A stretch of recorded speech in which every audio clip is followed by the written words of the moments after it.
Ladies and gentlemen, a new snapshot for Minecraft 1.13 has been released. This is Minecraft 17w50a. First of all, excuse my voice in this one, I have become sick, I have a cold, so my voice is a bit different.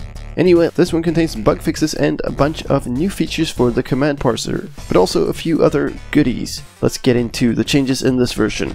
Item frames can now be placed on tops or bottoms of blocks. That means you can have it as a table or on the floor or even in your ceiling.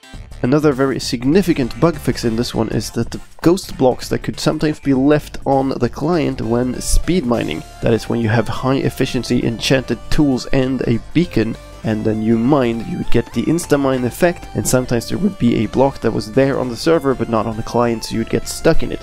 That has been fixed in this version. In the previous snapshot, when you placed the beds in rows, they could become very strange shapes. That is fixed in this version, and if you placed a bed in water, then it would break but it wouldn't drop properly. If you placed a double block that replaced another double block, that is if you placed a door for instance on a tall grass or some flower of 2 blocks height, then the block that you placed would break.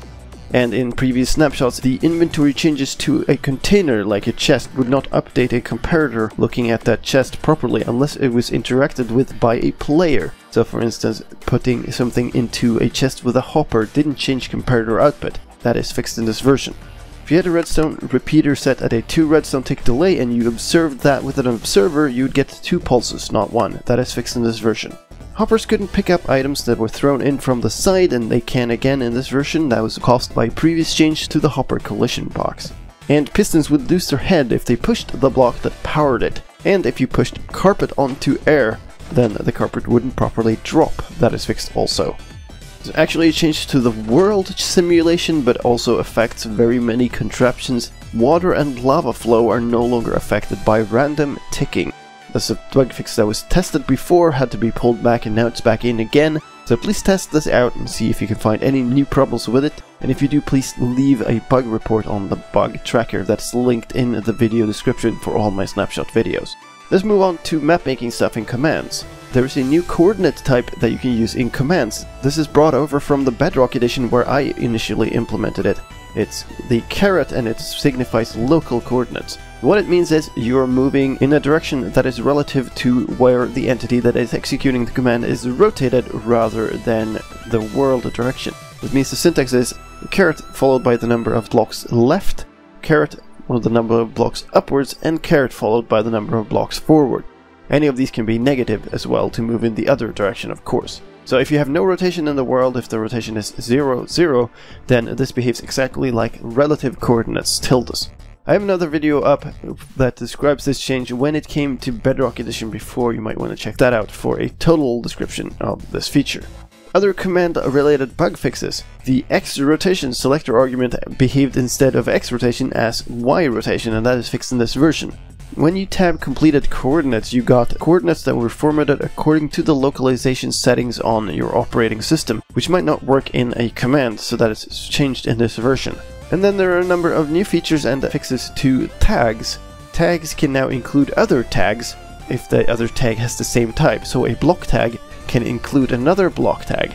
Instead of just specifying a block name, you then specify a hash sign and then the namespace colon and the tag name.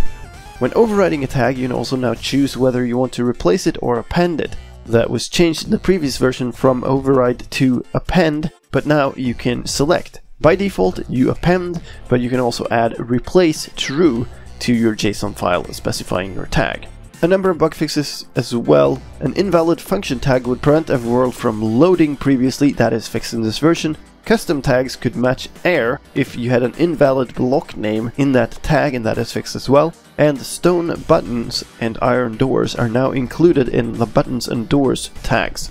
In addition to this, there is a number of rendering fixes as well. Falling blocks would change the rotation of their top and bottom textures as they fell. That is fixed in this version. And the tops of walls would become transparent if there was a skull above the wall, and that is fixed as well, together with some fixes for rendering problems that only affected you if you have certain resource packs active.